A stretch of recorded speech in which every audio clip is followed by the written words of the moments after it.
बात तो उन्होंने मेरे को बोला कि यार ये चालू कर, मुझे नहीं आता था, फिर मैं यहाँ पे चालू हुआ।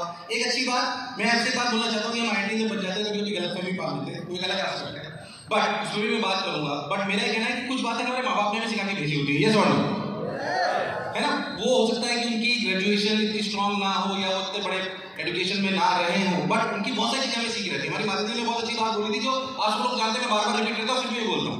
हमारी माता जी ने हमें बचपन से सिखानी सुनाई थी, भाई एक ही गड्ढा खोदना चाहिए, 5 गड्ढा खोदने से पानी नहीं निकलता। उसको मैं रिपीट नहीं कर रहा, पानी का आप सब लोग जानते हैं। बट द पॉइंट इज उसको मेरे ये फायदा हुआ कि मैंने फर्स्ट ईयर में डिसाइड कर लिया था कि मुझे टीचर बनना है। That is the best thing which I have done to my self. What in next 5 minutes क्या मैं आपको बताना चाहता हूं कि मैंने अपने कॉलेज में क्या अच्छे काम करे, कुछ गलतियां भी करी, वो मैं यहाँ मन से नहीं बताऊंगा, अकेले में मिलना क्योंकि बताने लायक है नहीं, बट अकेले में मिलोगे तो मैं बता दूंगा वो गलतियां भी। बट अच्छा क्या करा वो सुनना चाहिए, क्योंकि जो मैंने अच्छा करा वो आपको भी रिपीट करना चाहिए। तो मैं आपसे कहना चाहता हूँ कि फर्स्ट ईयर में मैंने डिसाइड कर लिया कि मुझे टीचर बनना है। तो टीचर बनने का डिसाइड कर लिया तो पापा ने बोला यार मैंने तो सोचा था मेरे लड़का यूएस जाएगा, गूगल में जाएगा, माइक्रोसॉफ्ट में जाएगा, टीचर बन रहा है। अच्छा अभी तो फिर भी टीचर्स की वैल्यू थोड़ी ज्यादा बढ़ गई है, उस समय इतनी ज्यादा वैल्यू नहीं थी। तुम टीचर बनोगे यार क्या करोगे, पर पापा ने बोला कोई बात नहीं, तुम्हारी इच्छा है तुम बनिए, पर एक बात याद रखना कि जब तुम कॉलेज से पास आउट हो तो ये याद रखना कि तुम्हारे को कोई ये ना बोले कि तुम टीचर इसलिए बने क्योंकि तुम्हारी जॉब नहीं लगी थी, या तुम टीचर इसलिए बने क्योंकि तुम तुम्हारे कॉलेज में फेल हो गए। मैंने मेरे पापा को वादा करा कि दोनों चीजें मैं आपको करके बताऊंगा। टीचर इसलिए बनूंगा क्योंकि मैं बनना चाहता हूं। मैं बताता हूं आपको आईआईटी सबसे बेस्ट चीज क्या देती है, सबसे बेस्ट चीज ये एक ऐसी डिग्री है जो आपको उस वाली जगह पे परफॉर्म करने का मौका देगी जहां पे आप करना चाहते हो सकता है नॉर्मल बीएससी एमएससी जो ग्रेजुएट हो, एक जो नॉर्मल इंजीनियरिंग कॉलेज से ग्रेजुएट हो, उसको मौका ना मिले जो वो जीवन में करना चाहता है। मैं शायद अगर सॉफ्टवेयर डेवलपर में चला जाता या डेवलपमेंट साइड में चला जाता तो शायद मैं उतना अच्छा नहीं करता जो मैं टीचर बनके कर रहा हूं। मैं कहता हूं इस कॉलेज को बेस बनाइए कि हम जीवन में वो करेंगे जो हमारा पैशन है। यस और नो? यस सर, यस और नो? मैं अपने आप को सौभाग्यशाली मानता हूं और मैं हर मन से बात कहता हूं, फिर इस बात को कहना चाहता हूं कि मुझे हर जीवन में शिक्षक ही बनाए। मुझे इतना पसंद है एजुकेशन सेक्टर कि मुझे हर जीवन में शिक्षक ही बनाए। मैं अपने आप को सौभाग्यशाली मानता हूं कि देश में दुनिया में अगर 100 लोग काम कर रहे हैं ना तो शायद 5 या 7 लोग ही ऐसे होते होंगे जो कहते होंगे कि मैं अपने काम से सेटिस्फाइड हूं या मैं अपने काम से खुश हूं। मैं उनमें से एक हूं। मैं चाहता हूं सभागार में बैठा हुआ हर एक व्यक्ति जब 15 साल बाद वापस यहाँ लौट के आए मेरी तरह तो वो कहे कि मैं वो कर रहा हूं जो मैं करना चाहता था। खैर मैं अभी यात्रा से आपको बताना चाहता हूँ कि मैंने एक सबसे बेस्ट काम ये करा कि मैंने सोच लिया कि फर्स्ट ईयर पढ़ाऊंगा। मेरा शेड्यूल बहुत टाइट था, मैंने उसके लिए कुछ खोया भी सही, वो मैं आपको बताना चाहता हूँ। थोड़ी बातें मेरी कड़वी भी लग सकती है। मैं सिर्फ यहाँ पे मोटिवेशन या फन की वीडियोस आपने देखे होंगे, फिजिक्स की बहुत सारे बच्चों ने यहाँ पे देखी होगी जब वो पढ़ रहे होंगे, हो सकता है देखिए क्या कुछ लोगों ने। यस सर, वो एक अलग बात है। पर आज अपन काम की बात करने वाले हैं, आज अपन बात करेंगे एजुकेशन पे, आज अपन बात करेंगे थोड़ी बहुत लीडरशिप पे। मैंने क्या कमियां छोड़ी, क्योंकि मैं मध्यवर्गीय परिवार ऐसे सर्विस क्लास फैमिली से आता हूँ, तो जब मैंने ऑर्गेनाइजेशन स्ट्रक्चर चालू करा तो मैंने बहुत सारी तरह की तकलीफें देखी। मैं चाहता हूँ वो तकलीफें आप ना देखें और जो मैंने गलती करी वो आप रिपीट। हम बच्चे को भी बोलते हैं कि ठोकर खाकर सीखना चाहिए, पर ऐसी ठोकर जो आपके साथ वाले ने खाई हो, आपके टीचर ने खाई हो, उसको दोबारा रिपीट करने का कोई मतलब नहीं है। मैं आपका बेसिकली एक सीनियर ही हूं जो आपके कॉलेज से पास आउट होकर गया हूं। मेरी वाली गलती आपको रिपीट नहीं करनी, मेरी वाली गलती आपको रिपीट नहीं करनी। क्या है मैं अपने बारे में बता रहा हूँ, मेरा शेड्यूल बहुत टाइट था। मैंने सोचा कि मुझे पढ़ाना है, तो यहाँ से आप जाते मुगल सराय दूर, तो जब मेरे को पहली बार पढ़ाने का मौका मिला तो 2 बच्चे मिले, उसमें भी एक जेई का बच्चा था, एक नीट का बच्चा था, तो मैंने 2 बैच बना दी। यहाँ से मैं लिमडी मेरा फर्स्ट हॉस्टल था, उसके बाद विश्वेश्वरैया में भी रहा। तो लिमडी हॉस्टल से मैं ऑटो में बैठ के लंका जाया करता था, लंका से फिर ऑटो में बैठ के कैंट जाया करता था, कैंट से एक जीप मिलती थी, उस जीप में बैठ के फिर मुगल सराय जाता था, फिर 1.5 किलोमीटर जाता था पैदल उन 2 बच्चों को पढ़ाने के लिए। मेरी तनख्वाह थी 3000 रुपये। कितनी? 3000 रुपये तनख्वाह थी, और मेरा पेट्रोल और ये सारा खर्चा महीने का हो जाता था 4-4.5 हजार। बट द पॉइंट इज कि मुझे उस समय सिर्फ पढ़ाने की ललक थी और कुछ भी चीज मुझे दिखाई नहीं दी। उसके बाद थोड़ा समय बदला, मेरे को थोड़ा रेस्पॉन्स मिलने लगा, मैंने कहा कोचिंग्स में और पढ़ाया, जिसका मतलब नहीं कॉलेज छोड़ दिया। उसके बाद मैंने 3rd ईयर में खुद की कोचिंग खोली कोटा पॉइंट के नाम से लंका पे, जिसपे अच्छे खासे बच्चे आया करते थे। लंका में कोचिंग खोली तो सुबह 5 बजे में उठ जाया करता था, 6 बजे कोचिंग जाता था, 6 से 8 क्लास लेता था, 8 से 4 कॉलेज अटेंड करता था, 4 बजे वापस अपनी कोचिंग चले जाया, 4:30 बजे फिर क्लास लेता था रात को 9 बजे तक। 9 बजे वापस आके खाना खा के फिर वापस पढ़ने बैठ जाता था, क्योंकि शुरुआती दौर में आपको अध्यापक के रूप में बहुत पढ़ना भी पड़ता है। आप ये मत समझिए कि मैं आपको मोटिवेट कर रहा हूँ कि आपको अध्यापक बनना है, नहीं, आपको वो बनना है जो आप बनना चाहते हो। मैं अपनी प्रक्रिया इसलिए बता रहा हूँ ताकि आप समझ पाओगे आपको संघर्ष करना पड़ेगा। अच्छा, खास बात ये थी कि इस पूरी प्रक्रिया में ये रूटीन मैंने पूरे 4 साल निभाया। मैंने क्या खोया मैं आपको बताता हूँ। शायद हो सकता है कि आपको खोना पड़े कुछ पाने के लिए। मैं पूरी 3 साल छुट्टियां जो गर्मियों की होती है अपने घर नहीं गया, सिर्फ 3 या 4 दिन। And thanks to BHU, thanks to professors, एक एप्लीकेशन लगती थी कि सर मैं यहाँ पे काम करना चाहता हूँ, क्योंकि आप लोग शायद पता नहीं, पहले तो होता था कि हॉस्टल्स में सारा सामान एक कॉमन रूम में रख के दूसरा हॉस्टल मिलता था। अभी भी ऐसे ही होता है क्या? तो बहुत मुश्किल से जो अपनी छुट्टियों में रहने की रिक्वेस्ट मिला करती थी, पर वो मिल जाती थी। मतलब BHU ने मुझे दिया, नहीं तो शायद मुझे बाहर रहना पड़ता, शायद मैं अफोर्ड भी नहीं कर पाता। तो छुट्टियों में आ रहा, जब टूर गया तो टूर पे मैं सिर्फ 2 दिन पे टूर करके वापस आ गया। मेरी बहुत सारे कॉलेज की ट्रिप्स, नेपाल गई, गोवा गई। मैं पहली बार गोवा अपनी बेबी के साथ ही गया, उसके पहले नहीं गया। तो द पॉइंट इज कि कुछ पाने के लिए कुछ खोना पड़ता है। हो सकता है ये कॉम्प्रोमाइज आपको थोड़े थोड़े अभी करने पड़े। The best thing which I have done to my self. अच्छा, एक बात और है, इसमें मुझे ना बहुत अच्छे दोस्त साथी मिले। मैं मानोगे नहीं, मतलब ये जो दोस्त यहाँ पे मिलेंगे ना, निश्चल प्रेम करने वाले, वो दोबारा मिलने वाले दोबारा नहीं मिलेंगे, क्योंकि ये निस्वार्थ भाव से आपके दोस्त हैं। 3-4 मेरे अच्छे दोस्त हैं। आप सोचो कि मतलब मैं पढ़ा रहा हूँ, मेरे 2 दोस्त थे, जीतू और चंदन, उनका नाम लेना जरूरी है। 2 अच्छे दोस्त थे, ज्यादा बना भी नहीं पाए क्योंकि मैं बहुत बिजी रहा करता था, पढ़ाता था पूरे टाइम नॉन स्टॉप, मेहनत ही करता रहता था। पर आप सोचो कि मेरी बाइक पापा ने भेजी थी कोटा से, और वो कोटा से जब बाइक भेजी तो मेरे पास समय नहीं था क्योंकि मैं क्लास नहीं जाता। वो दोनों बाइक लेने गए रेलवे स्टेशन पे गए, तो वो जो कंपार्टमेंट होता है जिसमें बाइक रखी हुई थी, वो इतना पैक था कि वो गाड़ी उतर ही नहीं सकती थी। वो दोनों गाड़ी के साथ ही उस गाड़ी के साथ ही पटना चले गए। पटना उन्होंने गाड़ी उतारी, फिर अगले दिन ट्रेन पकड़ के मेरी गाड़ी लेके वापस ले गया। मैं चाहता हूँ ऐसे दोस्तों के लिए भी एक बार जोरदार तालियां बजाओ।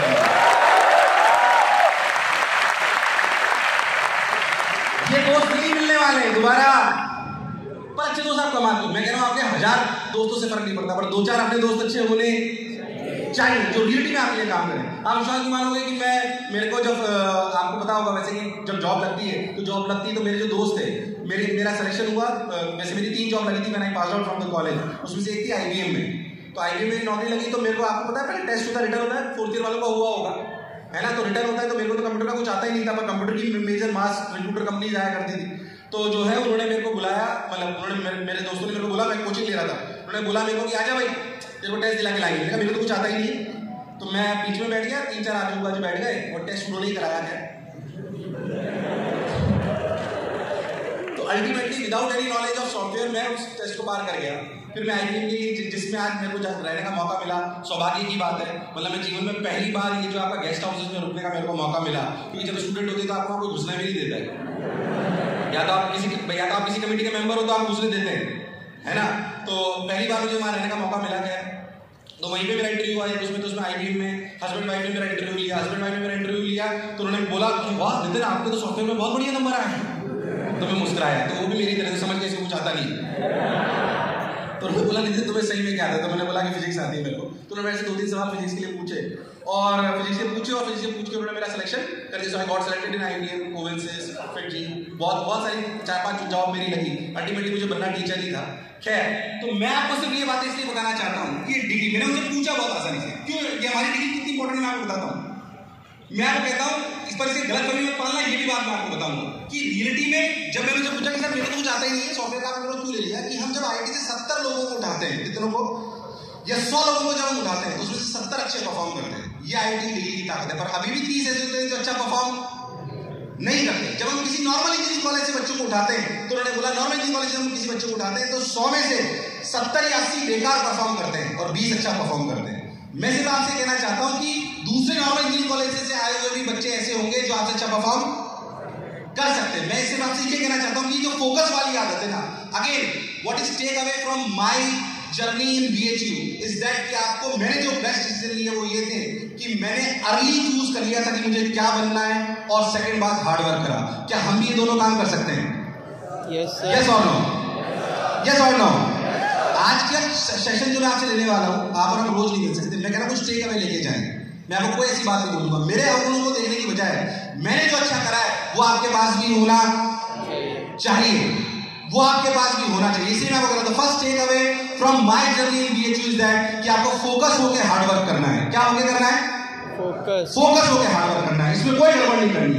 जो बनना है आज सोच लेंगे। मैं आपको कह रहा हूं, मैं नाम नहीं लेना चाहता हूं, जब मेरी ब्रांच में थे तो बहुत सारे लोग ऐसे थे जो दिमाग में मुझसे बहुत इंटेलिजेंट थे, IQ रियलिटी में बहुत इंटेलिजेंट थे। But the biggest mistake what they have done to their entire 4 year is that कि उन्होंने फर्स्ट ईयर में सोचा कि MBA कर लेता हूं, सेकंड ईयर में सोचा GRE कर लेता हूं, थर्ड ईयर में सोचा IAS कर लेता हूं, फोर्थ ईयर में फिर सोचा जॉब के लिए तैयारी कर लेता हूं।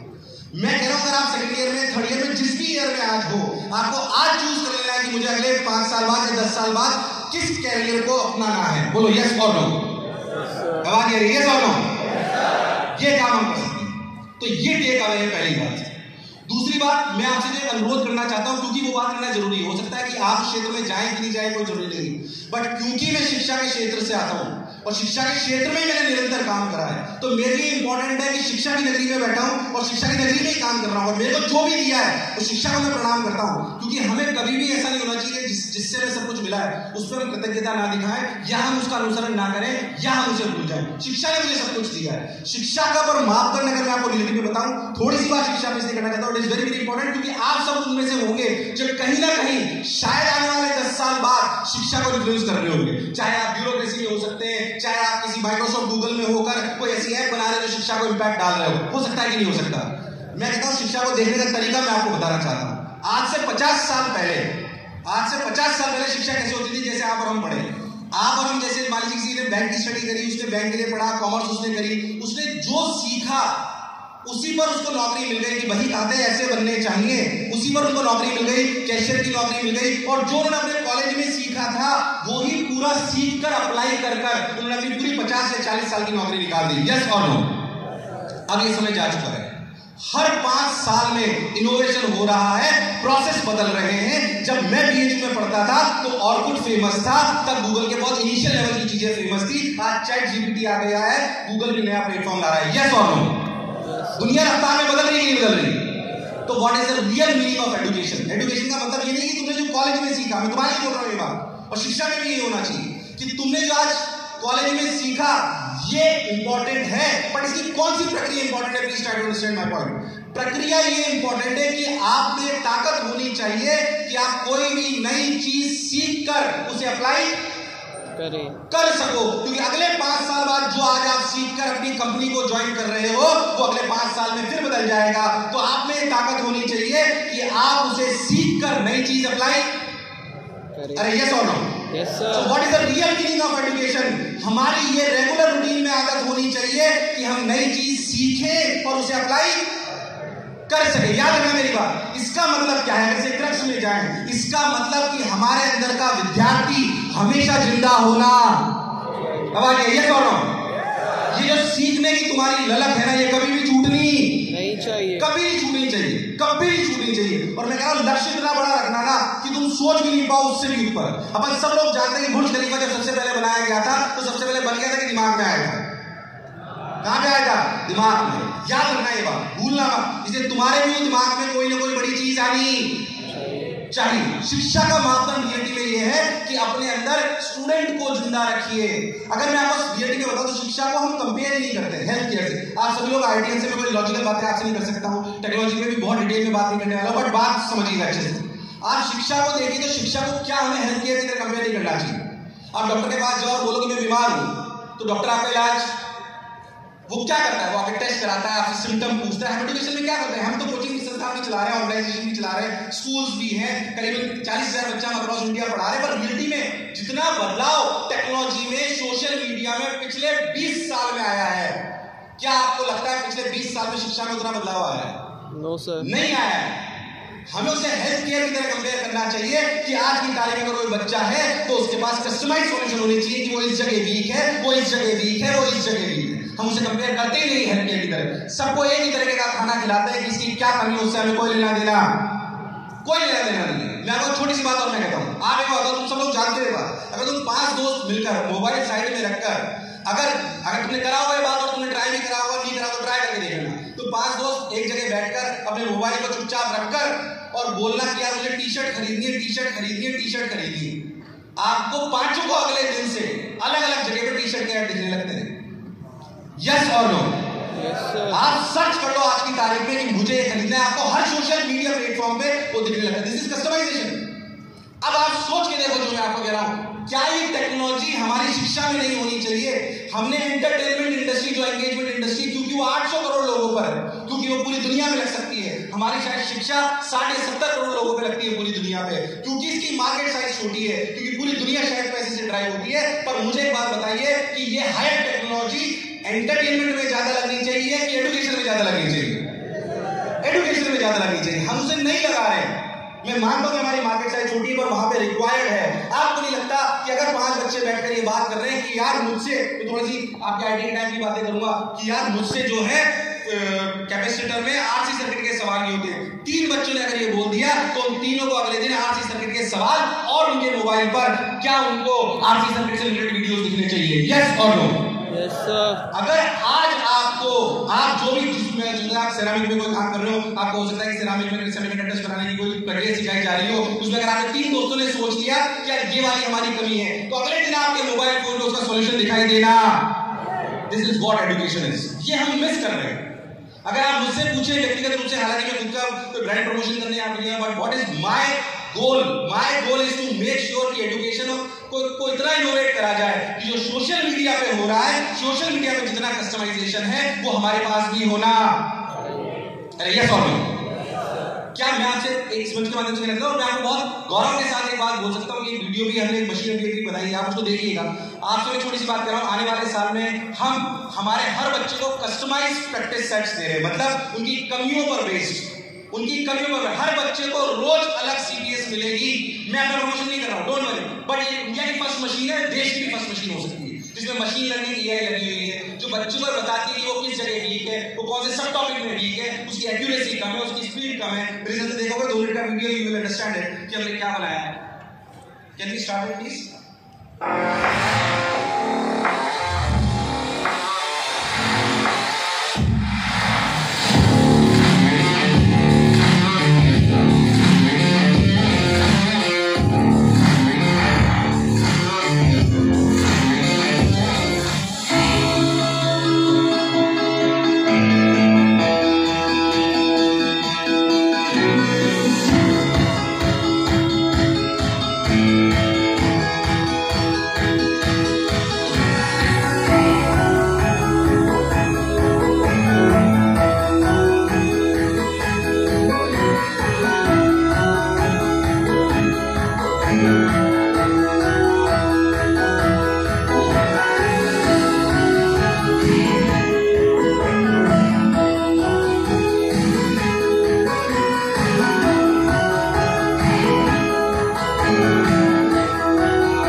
This machine gives you DPP every day, हर बच्चे की अलग। जब बच्चा एंटर करता है तो हर बच्चे को DPP